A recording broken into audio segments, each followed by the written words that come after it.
Severe dapat ikabahala ang mild kidney insufficiency ni Pope Francis ayon sa Vatican. May slight improvement na rin daw sa lagay ng Santo Papa, bagaman critical pa rin. Bumuti na rin daw ang mga resulta ng laboratory test niya at hindi na inatake ng respiratory crisis. Sa paraan kanina ng unang balita kay GMA Integrated News stringer Pia Gonzalez sa Bukay, sinabi niyang maraming dumalo sa Holy Rosary at Vigil sa Vatican City para ipanalangin ang paggaling ni Pope Francis. May ilang Pinoy na dumalo rin doon.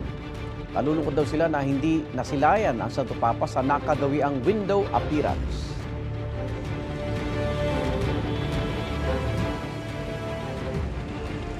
Igan, mauna ka sa mga balita, mag-subscribe na sa GMA Integrated News sa YouTube para sa iba't ibang ulat sa ating bansa.